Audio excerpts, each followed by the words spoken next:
Salut tout le monde et bienvenue dans une toute nouvelle vidéo news, les vidéos du dimanche matin dans lesquelles on parle de l'actualité de la licence Transformers. La semaine passée a été extrêmement chargée avec toutes les annonces de Hasbro, notamment le nouveau Haslab, l'Io Kaiser évidemment. Et bien cette semaine, beaucoup moins de choses évidemment à débriefer, mais quand même quelques petits sujets à droite à gauche, voilà comme d'habitude, on va décortiquer tout ça, on va voir ça ensemble. Allez, on commence par faire un petit tour du côté de notre Haslab avec toujours l'Io Kaiser donc, qui est actuellement au moment où j'enregistre cette vidéo, donc le vendredi 14 février, joyeux Saint-Valentin d'ailleurs en retard maintenant au moment où vous verrez cette vidéo, on est à 4800 contributeurs, donc je pense qu'on dépasse les 5000 normalement dans le week-end, et surtout il y a eu l'ouverture des précommandes en Chine, en Corée du Sud il me semble, bref, des marchés qui vont avoir des précommandes à part, qui vont s'ajouter au dernier moment, autant dire que normalement la cible des 10 000 financeurs devrait être atteinte,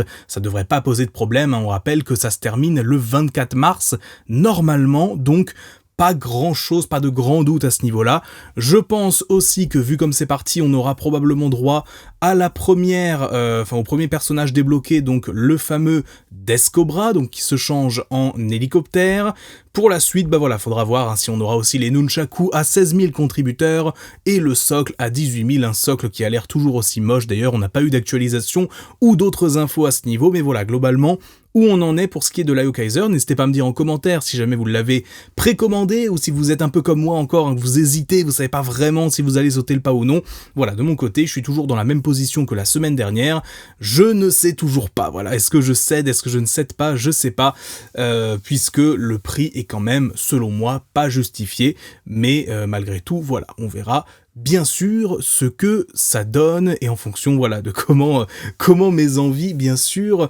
fluctuent autour de ce Combiner. Voilà donc pour l'Io Kaiser. On va pouvoir partir du côté des news autres, avec notamment des reveals de figurines du côté de la marque Flame Toys, avec notamment des nouvelles versions, une nouvelle version de Rodimus. Rodimus qui était l'une des figurines les plus connues de Flame Toys pendant longtemps, puisque c'était une adaptation du Rodimus de IDW. Et bien logiquement, puisqu'on a eu le Rodimus dans ses couleurs habituelles, on a cette fois-ci le personnage dans ses couleurs des comics Lost Light, qui est honnêtement extrêmement stylé. Pour le coup, c'est la version Lost Light, donc apparaît dans la deuxième moitié, on va dire, de la saga More Than Meets the Eye, la saga Lost Light, vous l'appelez comme vous voulez, avec du coup ce Rodimus un petit peu sombre, un petit peu avec les couleurs bleues et violettes qui vont avec, à ce niveau-là, c'est pas forcément une figurine évidemment qui va m'intéresser, mais il est magnifique, ça il faut le dire. On va avoir droit aussi, et ça c'est tout de suite un peu plus intéressant, à un Cyclonus des comics IDW. Cyclonus qui là aussi est un personnage extrêmement important des comics More Than Meets the Eye et Lost Light, et bien lui aussi va recevoir une figurine dans la gamme de Flame Toys. Ultra Magnus a aussi été montré au niveau, pour le coup là aussi un Ultra Magnus inspiré des comics, mais on avait déjà vu des photos de lui l'année dernière, c'est juste une confirmation, avec son énorme marteau, ses épaules complètement démesurées, mais qui lui donne des proportions franchement sympas. Et enfin, un Starscream qui arrive avec la totale, ses épaulettes, sa couronne, sa cape, et bien sûr une épée, bref, toute la démesure qu'on connaît au personnage. Flame Toys, on rappelle, c'est des figurines haute qualité, mais assez chères, globalement, donc voilà, ça dépend, c'est pas forcément pour les budgets de tout le monde, mais c'est des figurines vraiment magnifiques. Autre information maintenant en provenance de Hasbro, c'est une réédition assez inattendue, même deux rééditions assez inattendues, puisqu'il s'agit de Skywarp et du pack Autobots Alpha Strike de la gamme War for Cybertron Siege. Donc en fait tout simplement ça c'est des figurines qui sont sorties il y a 6 ans maintenant, qui commencent vraiment à dater et qui donc vont être réédités tout simplement parce qu'ils sont introuvables aujourd'hui, en particulier le Skywarp. J'avoue que je suis assez surpris de voir des rééditions aussi vieilles, mais en même temps j'ai repensé au fait que on a eu des rééditions de Power of the Prime, notamment avec Optimus il y a quelques semaines. On a eu aussi, on avait eu quoi d'autre? On avait eu le Optimus de Earthrise aussi qui a été réédité. Donc finalement, de voir des figurines Siege revenir, c'est pas forcément si surprenant que ça. Skywarp m'intéresse beaucoup pour le coup, parce que j'ai Starscream et Thundercracker, donc il me manquerait que celui-là pour compléter le trio de Siege. Et pour l'autre côté, on va avoir tout simplement ce pack avec le pseudo Sideswipe G2, du coup avec ses couleurs noires et rouges bien évidemment. Donc voilà, des packs qui sont d'ailleurs dès maintenant disponibles en précommande chez Transforverse bien évidemment. Et donc, eh bien voilà, le Skyward pour le coup va vraiment m'intéresser, l'autre un peu moins, mais c'est cool de voir que vraiment Hasbro, eh bien, fait en sorte d'éviter les phénomènes qu'on connaît depuis maintenant pas mal d'années, le scalping, avec des gens qui revendaient ces figurines-là à des prix aberrants. Le Skywarp, je crois, il partait au moins pour 200$, l'autre pack c'était peut-être un peu moins, je sais pas, mais on est sur une valeur qui avait triplé, quadruplé, quintuplé parfois par rapport à la valeur de base, et c'est pas sain dans le business entre guillemets de la collection d'avoir des prix qui montent autant, puisqu'après ça crée de la spéculation. Il suffit de voir avec les cartes Pokémon qui en sont bien évidemment l'exemple le plus frappant, mais Transformers a aussi été victime de ça, donc c'est pour ça qu'Hasbro fait en sorte de rééditer autant que possible pour déjà avoir plus de rentrée d'argent, parce que faut pas, voilà, et aussi ça permet aux collectionneurs de se procurer ces figurines là sans avoir à passer par des gens qui ne pensent qu'à l'aspect financier de la chose et qui ne sont pas forcément, voire pas du tout passionnés par Transformers à la base. On a aussi eu des reveals du côté des Blockies avec la nouvelle gamme Galaxy Defender, le deuxième pack de cette nouvelle gamme en gros de Blockies, donc des Blockies beaucoup plus petits mais très mignons, j'en ai parlé sur mes réseaux sociaux, sous la forme d'unboxing avec 12 nouveaux packs et voilà des nouveaux personnages qui seront à collectionner, notamment pour ce qui est des modes robots, on va avoir un Bumblebee, un Wheeljack, un Ironite de Shattered Glass du coup avec ses couleurs noires, un Soundwave doré, un Starscream, Inferno. Du côté des Constructicons, on aura également Hook et Bone Crusher. Alors pour le coup, ce sera en mode véhicule, donc le mode robot, c'est Bone Crusher simplement. Et Ultra Magnus qui arrive cette fois-ci sous la forme d'un Optimus blanc. Du côté des voitures, des modes véhicules, puisque c'est aussi l'une des particularités de cette gamme, c'est qu'on a les Transformers en mode véhicule, on a Inferno, Bone Crusher, Hook et Bumblebee qui est bel et bien un Bumblebee d'Animated, ça c'est très cool, avec un petit canon sur le dessus. On l'avait eu en transparent dans la première vague des Galaxy Defender, et maintenant on l'a en normal. Et pour ce qui est des figurines spéciales, édition spéciale, on aura un Bumblebee avec des ailes, un Bumblebee en mode Bugbite, un petit peu, Shattered Glass, il l'appelle Shattered Glass je crois, mais en vrai ça me fait surtout penser à Bugbite, un Starscream brillant et un Starscream avec sa cape et sa couronne, bref, de quoi bien sûr collectionner et chercher ces petites pépites qui vont se cacher un petit peu partout. Maintenant, du côté de notre instant Transforverse de ces news, on a aussi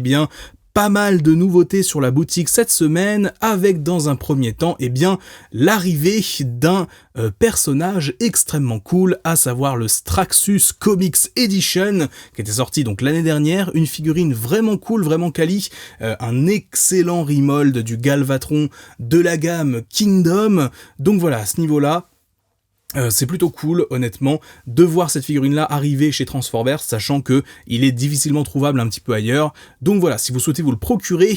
allez faire un tour, le lien sera bien évidemment dans la description. On a également des nouveaux kits d'amélioration qui sont de retour en précommande, notamment le fameux kit pour Optimus Prime de Transformers Animated de la gamme Legacy United, qui est de retour pour une précommande qui devrait arriver pour l'instant à peu près au mois de juin. C'est un kit absolument excellent et c'est vraiment l'un des meilleurs kits d'upgrade qu'on puisse souhaiter, tout simplement parce que ça reprend le look du personnage à la fin de la série, avec donc son jetpack, avec ses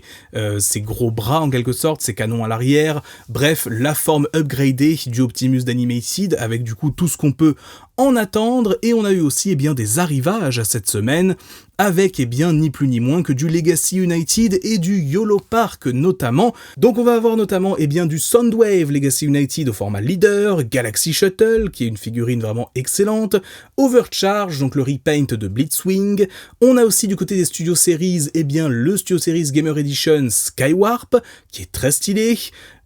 Hatchet du côté des Studio Series Dark of the Moon, le fameux troisième Dread que les fans attendaient, Cosmos du côté de la gamme Legacy United là encore, Aussi du coup du côté des YOLO Park, on va avoir du côté des AMK Pro un Starscream G1 et un Megatron G1, donc les modèles kits un petit peu plus, on va dire complexes, même si bon voilà, ils restent très accessibles, et aussi et surtout, eh bien, les très gros YOLO Park, donc les PMK, hein, c'est la dénomination officielle, qui sont en fait les énormes modèles kits pour le coup de chez YOLO Park, donc pour un budget beaucoup plus important, et donc on va avoir le Optimus du film Bumblebee et le Shockwave du film Bumblebee, qui sont l'un comme l'autre absolument terribles, absolument monstrueux, qui sont vraiment très très cool, hein, honnêtement. C'est un budget certes, mais je les trouve très très très stylés en tout cas. C'est vraiment des réussites à ce niveau, j'ai déjà eu l'occasion d'en voir quelques-uns, c'était vraiment sympa. Voilà donc pour notre instant Transformers, et on va terminer cette vidéo par une information, parce que mine de rien, c'est quelque chose que j'ai découvert cette semaine avec Ada notamment, c'est le fait que ça y est, la 3e saison de Transformers Earthspark est disponible en France, sur Paramount Plus notamment. Alors Paramount Plus, pour info, normalement vous l'avez si vous avez un abonnement à MyCanal.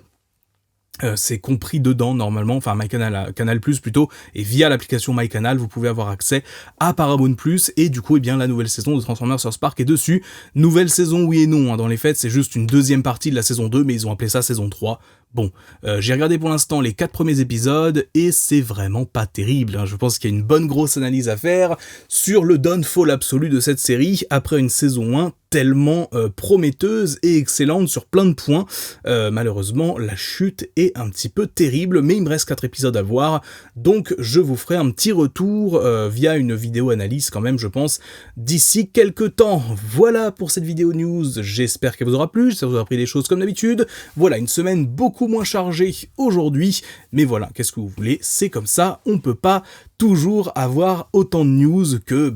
il n'y a pas toutes les semaines des gros trucs, mais mine de rien, c'est plutôt cool d'avoir tout ça. Bref, c'est tout pour moi, c'était Magnus, on se dit à très vite pour du nouveau contenu, ciao!